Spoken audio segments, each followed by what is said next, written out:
Good morning, good evening, good afternoon. Welcome back again to Cannon Fodder TV, the channel for Arsenal fans all over this world. Now, it's not usual that you get stuck between a rock and a hard place, like divided. How can I say this? Yeah, you know what I'm talking about. You're not sure whether to support this person or that person, or maybe just I don't know. I don't know. I am actually divided for this game. Fulham versus Arsenal. Arsenal versus Fulham. It's going to be a tough one. We're going to get into this one on the other side of this music intro.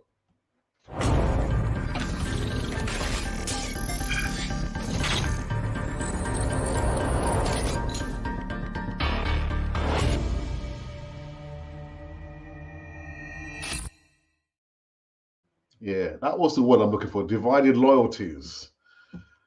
I'm torn. I'm torn. But anyhow, I hope you can hear me. I hope you can see me. I've just tried to do something a little bit different on this particular, I don't know, this app here. Early doors, early doors. Actually, we're like 5 minutes early. Yeah, are we early? We are early, actually. Come into the live chat if you want to, or just listen to me just gas on about the game and some other bits and pieces of news. We've got three parts of the whole on this one over here.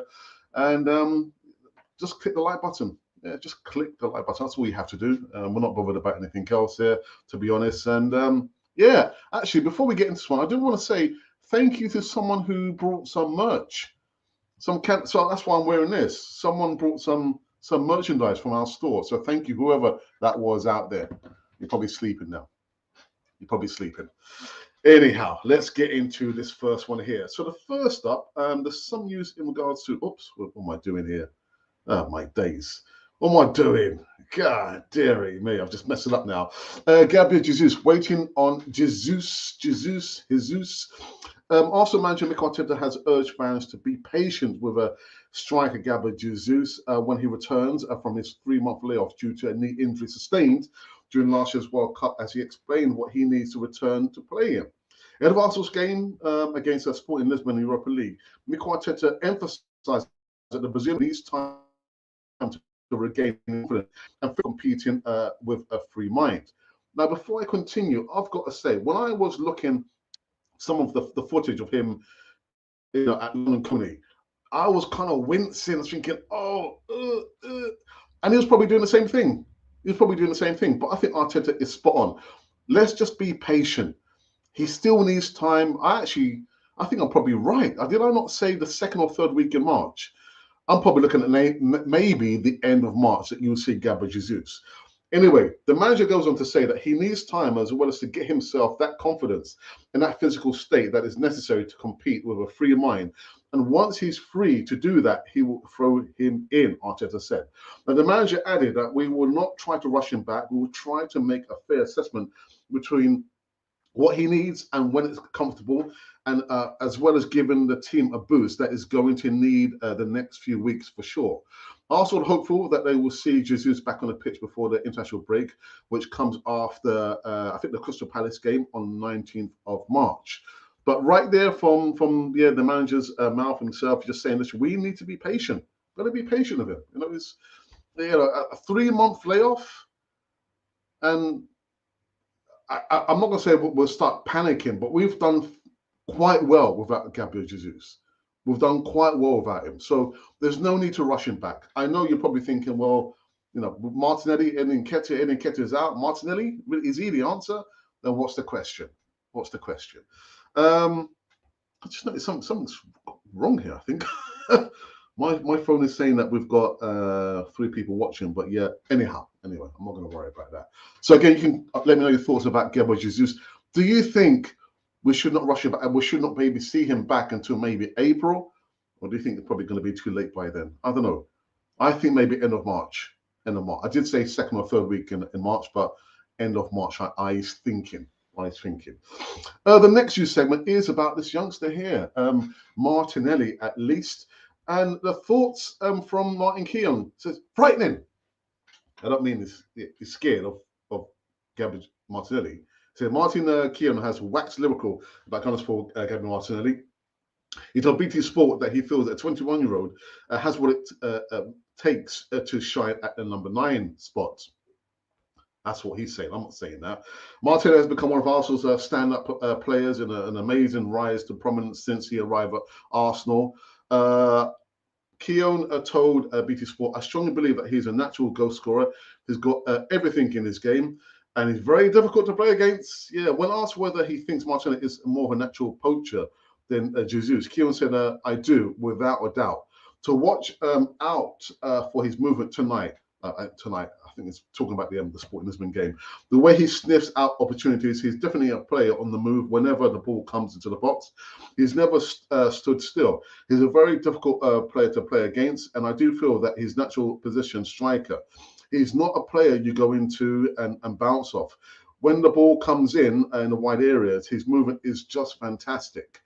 He went to say that there wasn't anyone I feared as a player, but his pace is an ingredient that frightens defenders to death, Keown said. And he's got a lot of pace in abundance. A lot of pace is the place. Yeah. All my thoughts. And Martinelli, he's done a really good. I actually thought he should have scored at least one goal against Sporting Lisbon. You remember the chip? He kind of broke through. I can't remember who played him through. Maybe it's Zinchenko. And he tried to chip the goalkeeper with his left foot.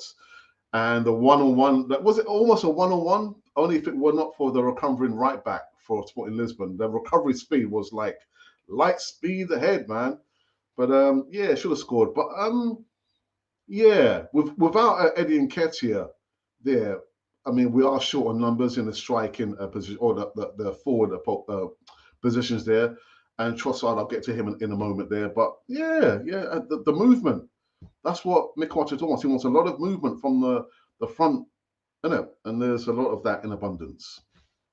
Right, and the last one, new segment, actually, 3 parts of the whole, is some injury updates. Arsenal are waiting for good news on the injuries with a number of key players. Currently absent, as we've just spoken about, Gabriel Jesus is nearing a long way to return from knee injury, with Mohamed Elneny another missing long term. Smaller issues afoot affecting Leandro Trossard. I don't have any news on that. And then Keita, we spoke about his ankle injury. He'll be out for maybe 2-3 games. We both missed Thursday's draw against Sporting Lisbon. Illness has impacted Martin Odegaard, who did not feature on Thursday, and Kieran Tierney. Now, there is a predicted 11 who's going to be playing against Fulham in a 4-3-3 formation. Ramsdale, Ben White, Saliba, Gabriel, Zinchenko, Odegaard. We'll have to wait and see on that. Partey, Xhaka, Saka, Martinelli, and Smith Rowe. That is the predicted 11. Now, prediction time. Former Arsenal legend Paul Merson, BBC pundit Chris Sutton, both think that the Premier League leaders, Arsenal, will continue their winning run and avoid dropping points against high flyers Fulham. Merson wrote in his Sports Kida column, Arsenal are probably going to be just 2 points clear of Man City by the time that they start this game. The Gunners need to keep their lead over City intact until the two sides meet 27th of April, or at least until Arsenal play Liverpool 9th of April away from home. They have to win these games. Fulham, on the other hand, have done great, but they'll miss João Paulinho dearly. Fulham are not playing Arsenal off the pitch in this one. Both teams play expansive football, and if the better players rise to the occasion, Arsenal should be able to get the win there. So Merson is going for a 3-0 win for Arsenal. That's right, he said it. 3-0. I'm going for a draw, man. Loyalty is divided, man. Divided. Yeah, I'm going for a draw. 2-2 draw. And these are those have been the new segments currently running on this show over here on Canon for the TV. Now, there has been one, I think, has there been one comment? One comment? Oh, yeah. yeah, for my brother. My brother. Right, so what's happening here? What's happening? Ah, right, okay, I understand why now. I understand why. Yeah. Okay, let me go into our Twitter feed and see if there's been anything of noteworthiness comments there. There's nothing there. And now I can go into the poll that we did this morning. Early doors, much like this live show here. Oops. Right, okay. Just kind of refreshing the page here. Come on. Right. So the poll we did. Yeah. Predictions. Yeah. Versus Fulham. We've had 213 votes, 2 comments, and 10 likes. You see that? You see that? Just well, 2% have said it's going to be a draw. 8% say it's going to be a win for Fulham. And 88% say it's going to be a win for Arsenal.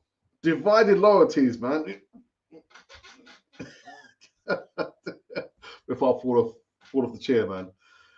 Anyway, yeah, let's go into a live chat. And there's only one person dominating the live chat, and everybody else just sleeping. My brother says, why the sigh, Ajax? I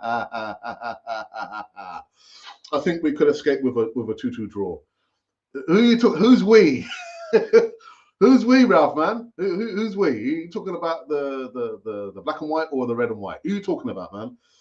Yeah, Alex was the 8%. Maybe. I'm saying nothing, man. I'm saying nothing. Sorry, guys. Let me just let's do something very, very quickly. I'm just gonna reduce the quality on the camera. There we go. There we go. There we go. Are you doing a watch along, Mr. Ralph, for real? Are you doing a watch along?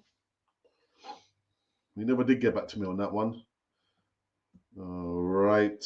I think what I'm gonna do, although I'm still yet to hear about what's going to be happening for tomorrow. Again, I'm waiting for my brother to respond whether he's going to be doing a watch along. I'm not sure about that. Tomorrow, 2 p.m. kickoff, and what time is going to be the big Sunday show. That's if Paul is going to be doing one. I'm not sure about that either. I've got one comment here from Yusuf who says, Fulham 1, Ars 4. Guys, come on, man. You're killing me over here, man. You're killing me. Dear me.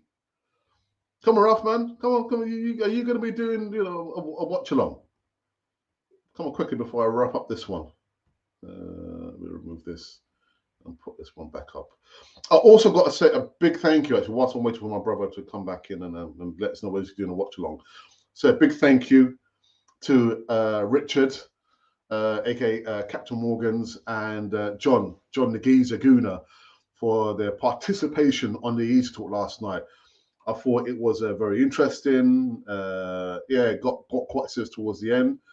And that's just the way it is, isn't it? It can't be all about, fun and laughter. There has to be some seriousness there. And there was a lot of that in abundance. Absolutely. So listen, if we are going to do a watch long, no, if my brother's going to do a watch long, you will know about it. And if he isn't, you will know about it. If that makes any sense. So that is it. That is it. Okay. It's just coming. I don't believe it.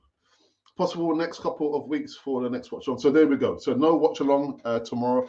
I don't do watch alongs. I leave it to the others to do watch alongs. I don't do watch alongs. My brother does watch alongs, and the others. Yeah. So I just want to say a big thank you again to Richard again and John Nagiza again. The Easy Talk I thought was lit. Yeah. Interesting. Anyhow, we are done over here. We are finished, and enjoy the remnants of your day. Whatever you're going to do, I don't know where you're going to be. Where you're going to be at? Click the like button. That's all you have to do. Subscribe. You don't have to. We're not worried about whether you subscribe or not. But just click the like button if you really like what you have seen and what you heard, depending on what side of the fence, black and white or red and white.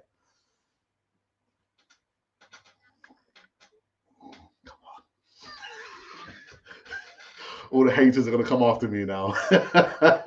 Anyhow, this has been Cannon Fodder, the channel for Arsenal fans all over this world.